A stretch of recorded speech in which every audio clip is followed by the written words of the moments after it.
Yaxşı, uşaqlar, söhbət yeməkdən düşdü. Çox hörmətli bizim Yusif qardaşımıza belə balaca bir sual verəcəm. Amma mənası çox böyükdür. Yusif qardaşımız deyir ki, Yusifin maması bir qazan aş pişirmiş. Nə pişirmişdi?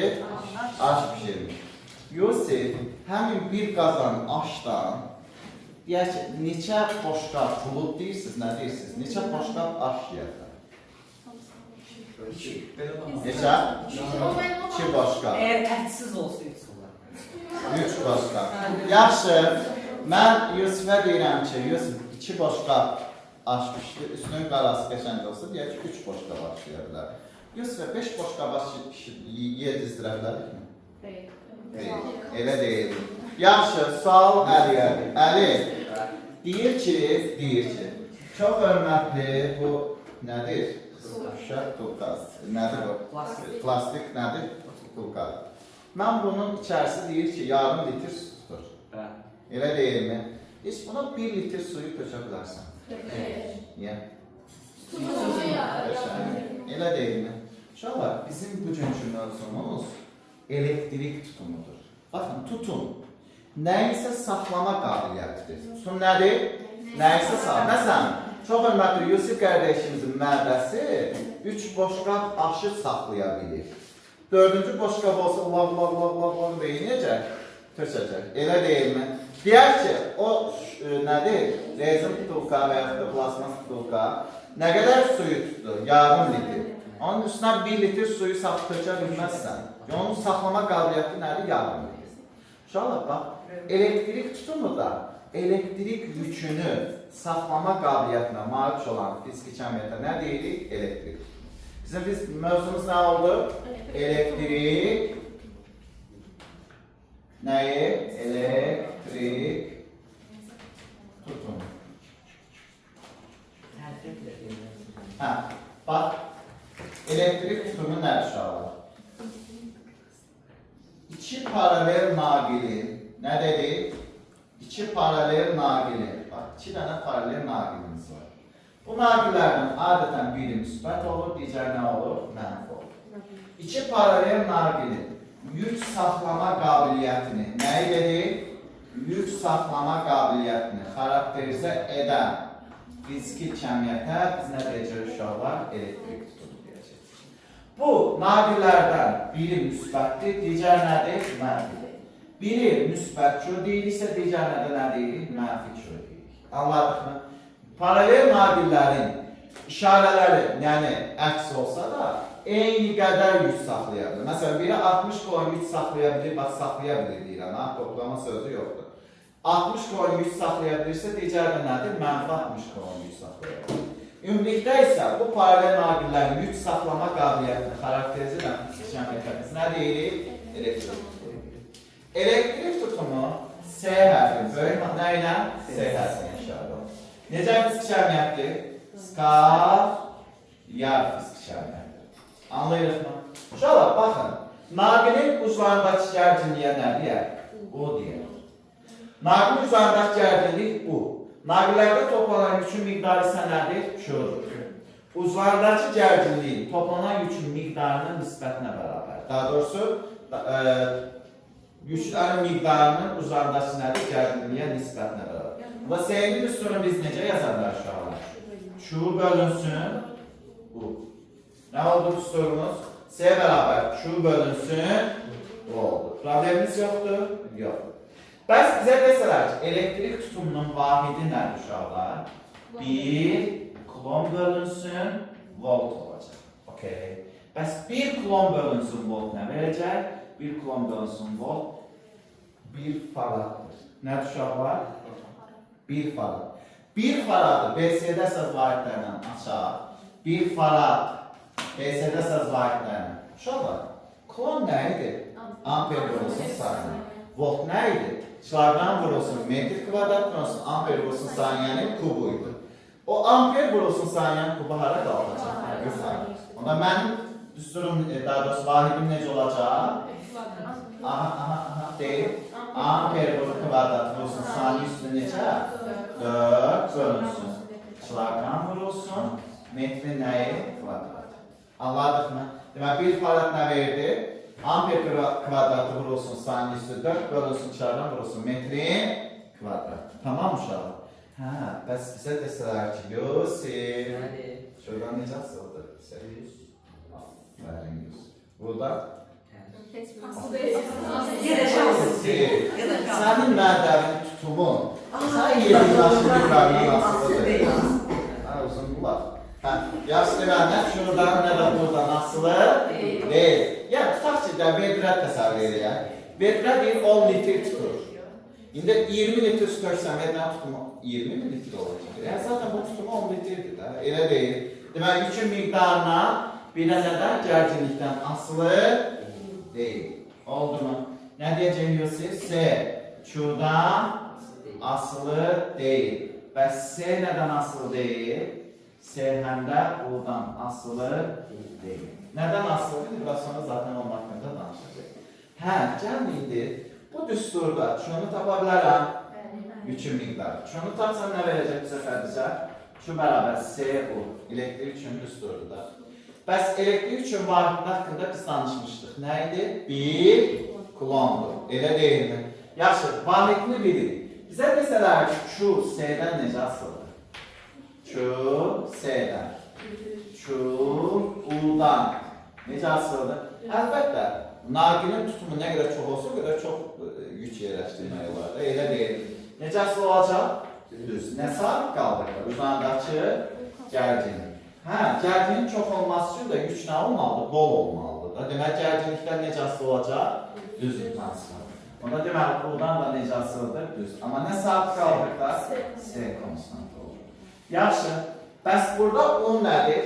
Elektrik gərginliyi də, uzlardakı gərginlik. Həmin U'nu tapsaq nə verəcək? U bərabər Q bölünsün S. Düzmü? Gərginlik vahidi nə idi? Ötəndə danışmışdıq. 1 volt idi da, elə deyil. Bəs gərginlik S sabit olduqda, bax S sabit olduqda, nədən uşaqlar? Q'dan necə asılıdır? Düz asılıdır. Amma Q'dan yox. S'dən necə asılıdır? Q sabit olduqda, tərs asılıdır. Bura nə yazırıq? S bərabərdir konusuna. Burada nədir? Q bərabərdir konusuna. Oldu mu? Yaxşı uşaqlar, indi gəlin biz danışaq kondensator. Kondensator sözünə siz 8-ci sinifdə oxumusunuzsa, 8-ci sinifdə qarşınıza çıxın. Yəni, 8-ci sinifdə yəqin ki, part arxasında oturmuşsunuz da, oxumanızda biraz şübhə var. Elə deyil. Yaxşı, 8-ci sinifdə part arxasında oturanda təsadüfən qulağınıza kondensator sözü gəlir. Nə idi ki o? Eşitmiş ama Yəni, qulaqlarınızı bağlayıb oturmuşsunuz. Hə, kondensator. Kondensator, kondensare sözündən götürün mənası toplayıram demək. Nə deməkdir? Toplayır. Bəs nəyi toplayır? Yükü toplayır. Mövzumuz nə olacaq? Kondensator.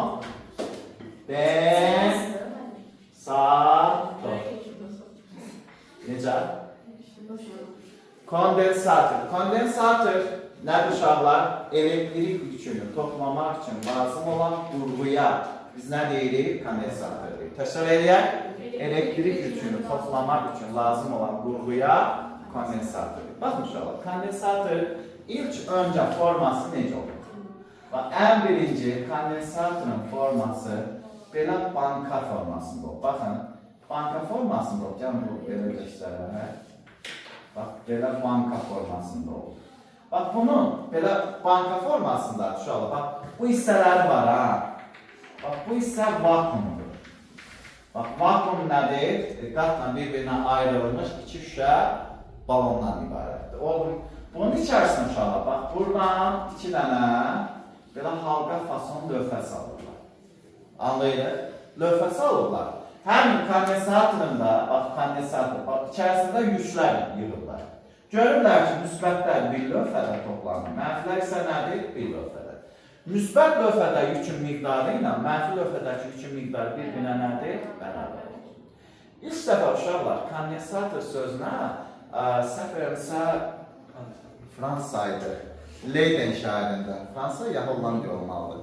Leyden şəhərində fiziklər konfransı olubdur, orada kondensator sözünə rast gəldim. Və o həmin kondensator banka formasında olduğuna görə həmin kondensatora Leyden bankası deyirlər. Oldu mu?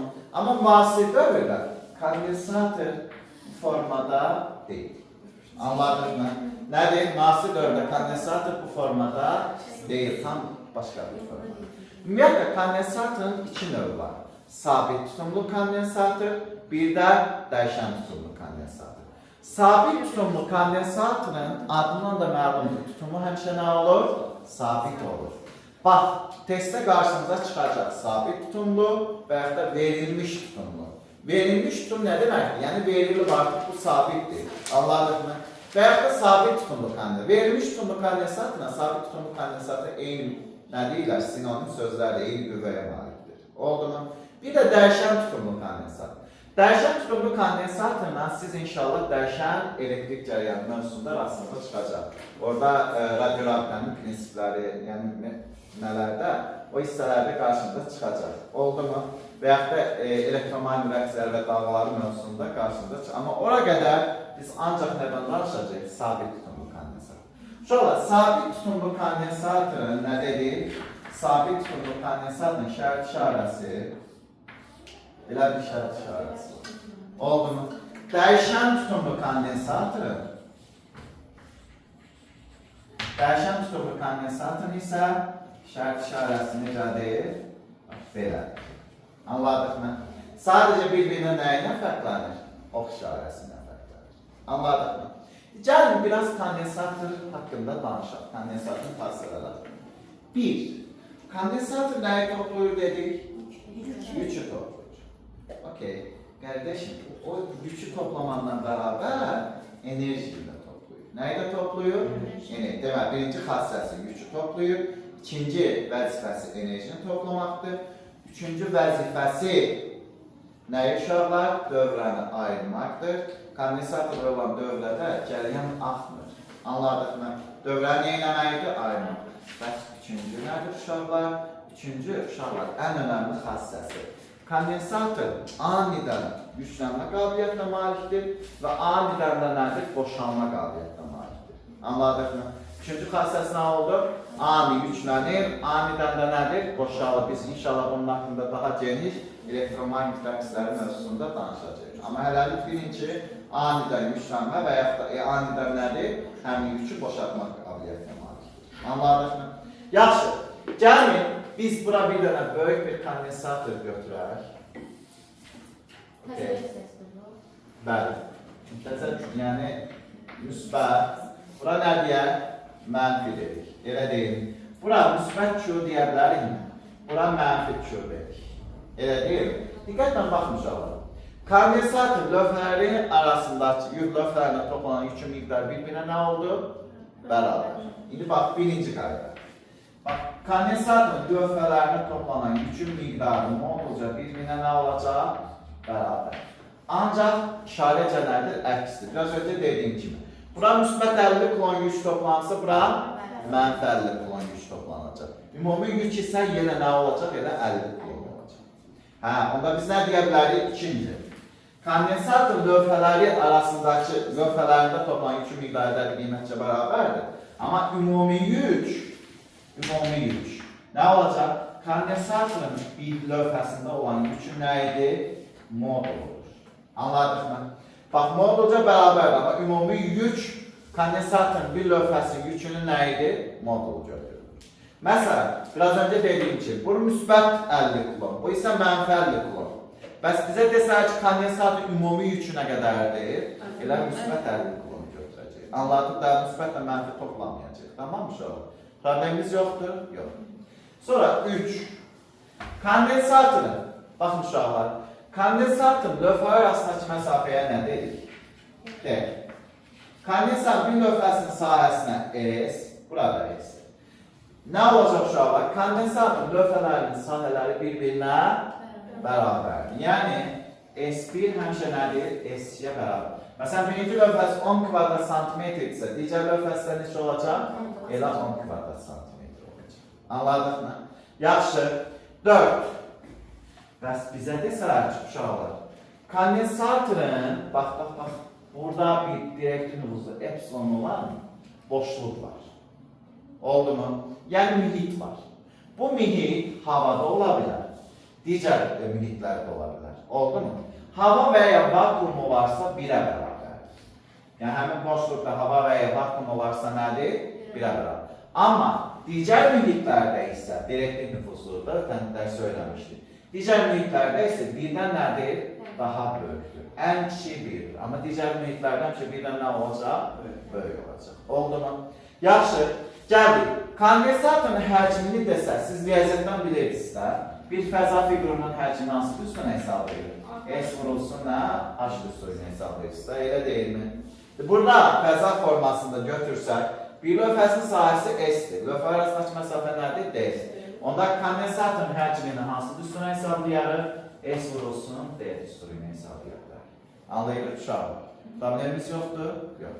Ramiz, 5-ci, bəs bizə desələr ki, 5-ci kondensatorun tutumu.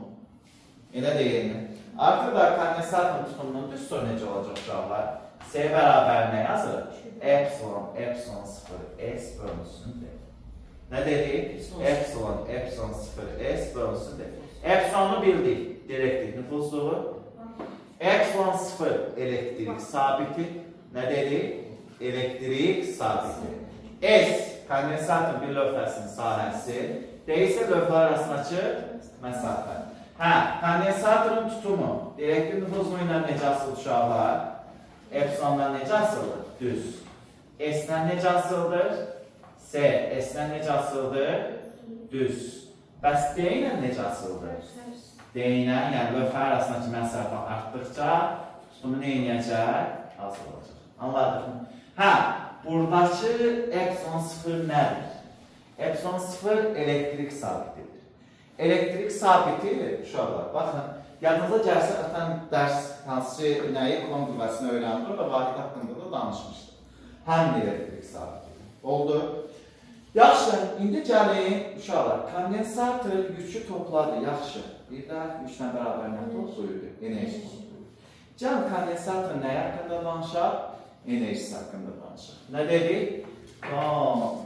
Kondensatorun enerjisi.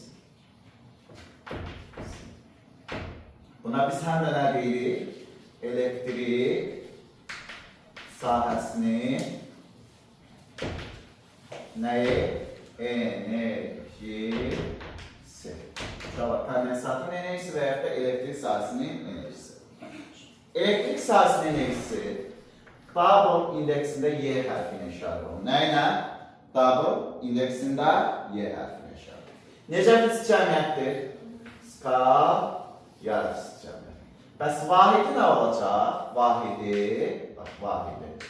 baxın, 1 joule və ya 1 elektron volt deyəcək. Nə deyəcək uşaqlar? 1 joule və ya 1 elektron volt. Anladıq ki, bu formada bizim qarşımıza çıxa bilər. Yaxşı, bəs elektrik sahəsinin enerjisinin düsturlarını necə çıxara bilər? Gəlin özümüz çıxaraq, görək necə çıxır. Bax, biraz öncə Q bərabər nə yazmışdır? CO. Q ilə necə asıldı? Kondensatorun tutumu sabit olarsa, düz asılır. Bax, Q-nün nədən asıldığını? U-dan asılır. Necə asılı oldu dedik? Düz. Uşaqlar, bax. Q-nun U-dan asılıq qrafikində qrafikin altında yaranan fiqurun sahəsi elektrik sahəsinin enerjisinə bərabər. Anladıq mı? Onda mən nə deyə bilərəm uşaqlar? W Y bərabərdir. Siz deyin mən yazın. Q U bölünsünə 2. Bax, bu düstur, ana düstur. Qalan digər düsturlar nasıl buradan çıxır? Anladıq mı? Yaxşı, problemimiz yoxdur? Yox. İndi gəldik. Onun yerinə Ehtiyac varsa qoya bilərsən. Amma hal-hazırda kondensator mövzusu olduğuna görə fiyə ehtiyacımız yoxdur. Oldu. W Y bərabərdir. Uşaqlar, fikir verin. Q-nun yerinə CO yaza bilərəm. Onda düsturun nə olacaq? CO kvadrat. Düzmü? Sonra W Y bərabərdir. Sonra nə yaza bilər uşaqlar? Onun yerinə Q bölünsün C yaza bilərik. Q kvadratdan C kvadratı. S'lərin biri neyinəcək? Gələcək. Yakında bizə nə qalacaq? Q kvadrat bölünsün nə? 2C. Başa düşürük? Xədicə, başa düşürsən qızım? Aha. Gəldik qrafiklərə. Baxın, enerji nə ilə? Elektrik sahəsinin enerjisi. Nə ilə? S ilə necə asıldır? Düz. Bəs bizə desək ki, elektrik sahəsinin enerjisi. Bu ilə necə asıldır? Düz kvadrat. Düzmü dedik. Burada nə sabit qaldıqlar? U bərabər konstant. Burada nə sabit qaldıqlar uşaqlar? S bərabərdir, yəni kondensatorun tutumu sabit oldu. Bəs burada ki verin, nədən asılıdır? Elektrik sahəsi enerjisi nədən? Q-dan asılıdır. Necə asılıdır uşaqlar? Siz eməyiniz. Düz kvadrat. Nə sabit qaldıqlar? S bərabər konstant. Amma S-dən necə asılıdır? S-dən W, bəli, tərs mütənasib asılıdır. Nə sabit qaldıqlar? Q bərabərdir, konstant oldu. Anladıq, problemimiz yoxdur? Yoxdur. Hə, bəs bizə desələr ki, buradan qrafik çıxırmır. Nə düşdü?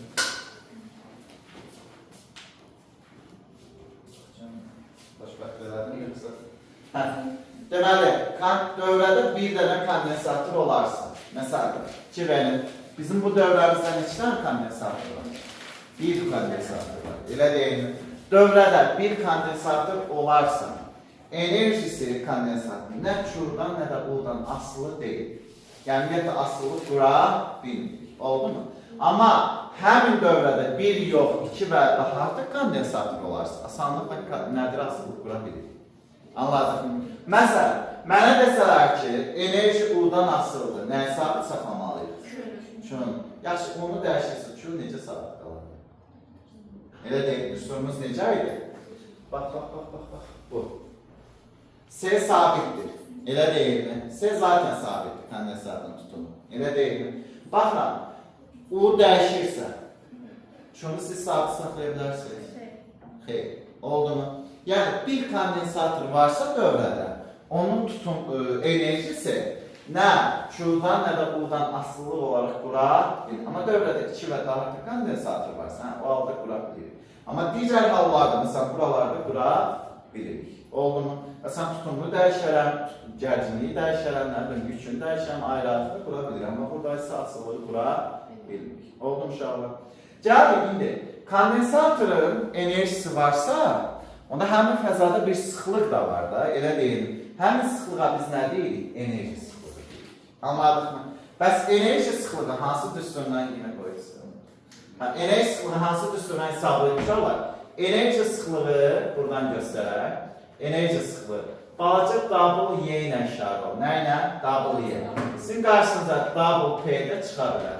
Sadəcə double-da çıxa bilər. Fərqi yox. Amma balaca. Oldu mu? Bəs düsturu nədir? Elektrik sahəsi enerjisinin sahənin həcminə nisbətidir. Yəni, double Y bölünsün nədir? V. Oldu. Tərif olaraq nə deyə bilər uşaqlar? Vahid həcmə düşən enerji, yəni sahənin vahid həcminə düşən enerjisinə bərabər olan fiziki əməliyyata nə deyirik? Enerji sıxlığı deyirik. Vahidi joule bölünsün nə olacaq? Metr kuru olacaq. Və yaxud da nə deyə bilər uşaqlar? Kilogram bölünsün nədir? Metr olsun saniyənin kvadratı olacaq. Elə deyil. Yəni açsaq, joule parçalasaq. Yaxşı, bəs bizə desə bu 1 Pascal vermir, xeyr. 1 Pascal belə deyim də, təzyiq xarakterli bir mövzularda qarşımıza çıxır. Amma biz heç vaxt deyə bilmək ki, enerji sıxlığı nəyə bərabərdir? 1 Pascala bərabər. Tamam uşaqlar. Bəs enerji ilə necə asıldır? Sahənin həcminin sabit qalası. Düz. Həcmlə necə asıldır? Tərs mütənasib asıldır. Heç nə uşaqlar. Gördüyünüz mövzumuz budur. İnşallah evdə oxuyuruq. Ya da qulaq asırsınız videolara, bilmiyorum, neyini istədiyim, mənim normal cavab verin. Oldu. Başqa sualımız var uşaqlar? Yoxdur. Növbəti dərsdə inşallah biz qoşulmuş, ayrılmış kondensatorun enerjisi, enerji sıxlığı, intensivliyi haqqında danışacağıq. Bir də kondensatorun ardıcıl fayda birləşmə haqqında. Bununla da kondensatorlar mövzusu yekunlaşacaq. Gələn dərsdən ondan o birisi dəstək isə biz öyrənəcəyik sabit gələn qanunlar. Daha bizi saxlayacaq bir mövzu yoxdur. Oldu mu? Sualınız yoxsa mövzumuz bu qədər. Sağ olun.